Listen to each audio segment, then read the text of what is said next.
Hey Retro community, how is everyone doing? It is time for July pickups. Let's start off with a PS3 game. I picked up a copy of Crysis 3, $6. That's roughly the going rate. The case was in decent enough shape, and it came with everything. Pretty sure this code doesn't work anymore, but whatever.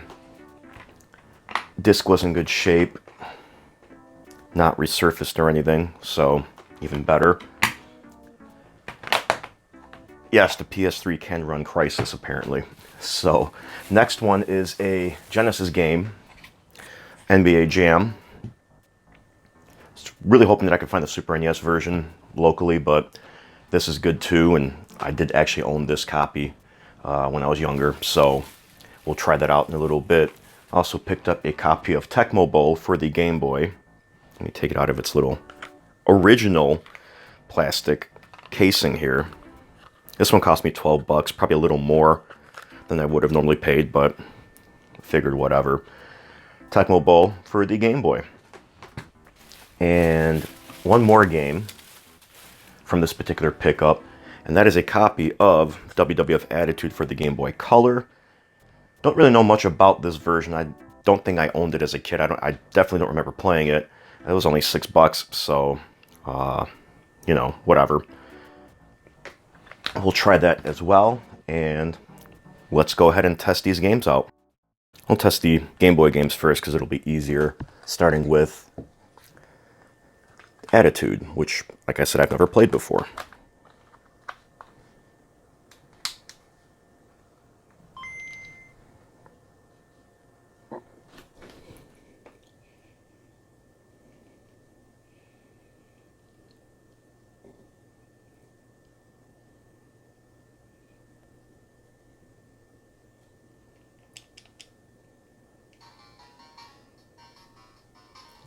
Interesting graphics already.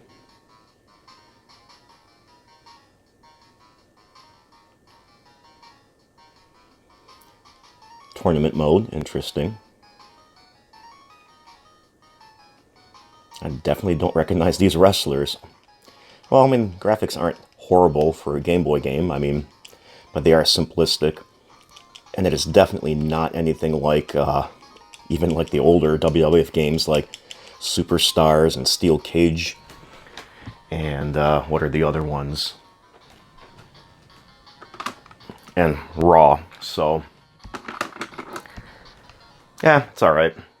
For the price, not bad. And I think it's like the only color WWF game available on the Game Boy.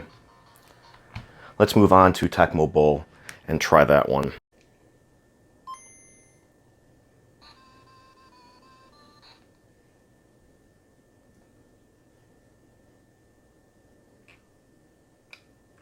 Not many teams, but has to be expected, I think. But it does seem to work, so.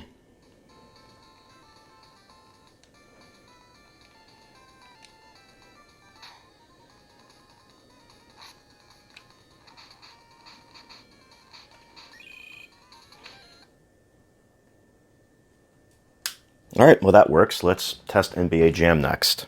And we're going to test NBA Jam using my patented janky setup.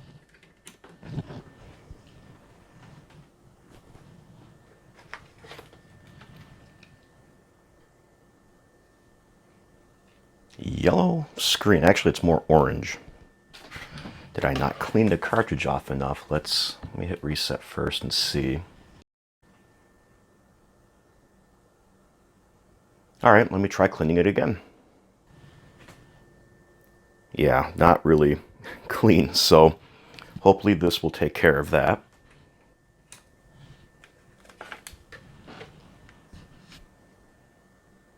There we go.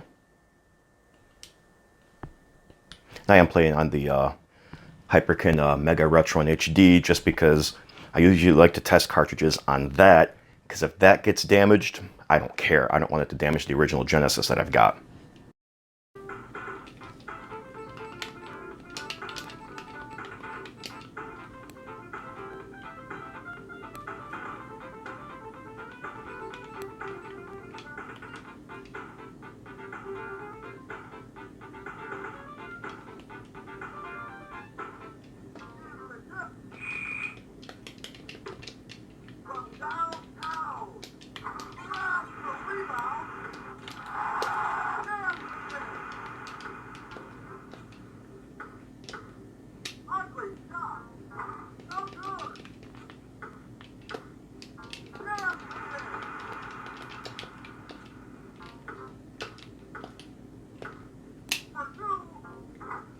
Oh, come on, that should have gone in.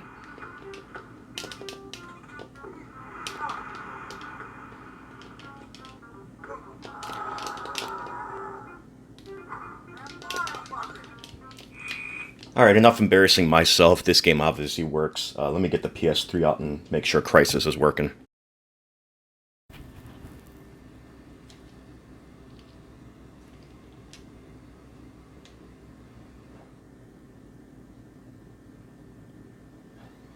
Well, console recognizes, so that's a good sign, and it's reading the disc.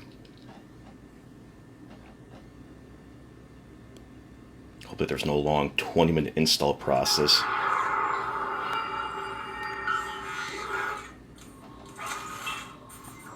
Alright, it's almost done, but while it's finishing, it should be noted this game does require 3.5 gigs of hard drive space. So if you have the super slim model with only the 16 gigs of onboard storage, you might not be able to play the game unless you've got enough free space on there. So, just FYI.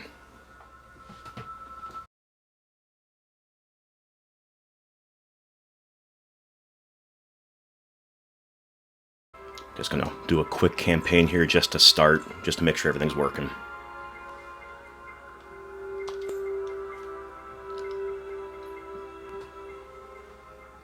Never played this game, so don't expect any great, maneuvers or anything like that. I'll probably be killed off even in this training mission.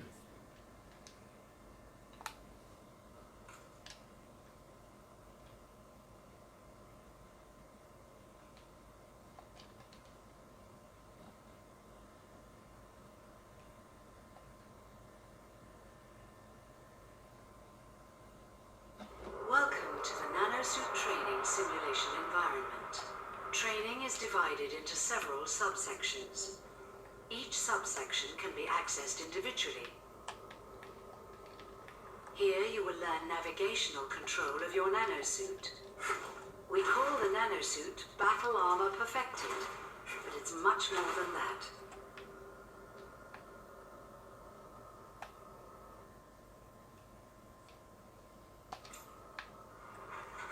The navigation panel gives you real-time tactical feedback on your surroundings. Now make your way through the assault course. Artificial muscles assist interaction with your environment. You can jump higher. You can climb further.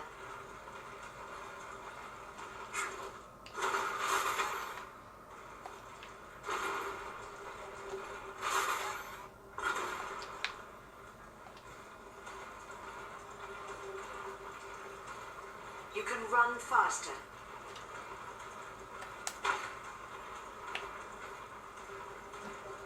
With controlled slide.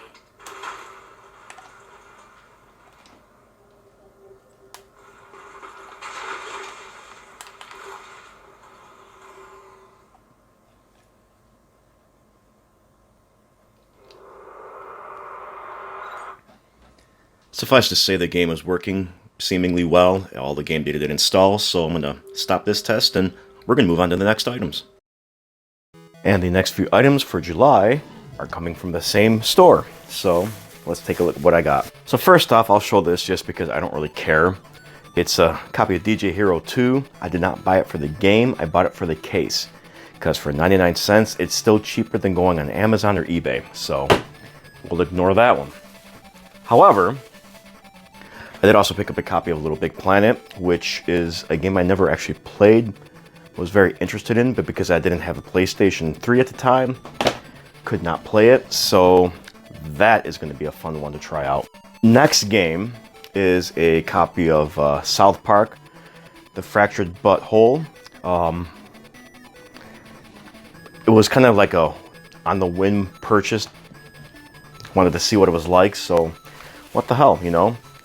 And I also have a copy of Grand Theft Auto 5 for the PS4. No, I did pick this up for the PS3, but I'm going to get this copy as well too, just to see visuals, how much they improved and stuff like that. And it wasn't that much money, so. After that, I got some cartridge-based games, all for the Game Gear, copy of Columns, because You gotta have that. As well as a copy of Sonic Chaos, which you gotta have that. And a copy of Sonic the Hedgehog 2 and Sonic Tails. Now I do have a copy of Sonic the Hedgehog 2, but I was more interested in the Sonic Tails game. And it seems like this combo goes for much less than the actual Sonic Tails game does. So I'll save some money, why not? So we'll move on to the next items. And the next item for July is this package here that I just got from Best Buy. I already know what's in it, considering the day that I received it, and I'm opening it. And as I suspected, Skyward Sword HD for the Nintendo Switch, obviously. No special edition, nothing like that. No pre-order bonus, unfortunately, because I pre-ordered too early, apparently. Whatever, that's fine. Never played the original, was not a fan of the motion controls. Still am not a fan of motion controls, so I will definitely be using the button mode that they do talk about here. So, yeah. Excited to play it, finally. On to the next item. And I've got 2 more things to show off for July. Just small little trinkets, these little candy tin things. One is a Game Boy, and one is a question block from the Super Mario Brothers game series. You know, nothing fancy, but I always get fascinated by things like this. You know, they're good for decoration. I mean, they do have candy and or gum or something inside. Oh, apparently these are in the shape of D-pads, so that's cool. And I've already got a couple of them. I've got the Super Mario Mushroom, and I've got a Pac-Man arcade one as well. And those would just be used to decorate, you know, a future game room, which I'm in the process of planning, so I'll do a video soon on that. But as far as July goes, that is it. These are all the pickups. If you liked it, hit the thumbs up, and feel free to subscribe. If you didn't like it, hit the thumbs down, but please leave a comment below as to why, so I can try to use that to help things going forward. And if you haven't yet subscribed, go ahead, but you're not obligated to do so. I do appreciate it though. Otherwise, thanks all. I'll catch you later.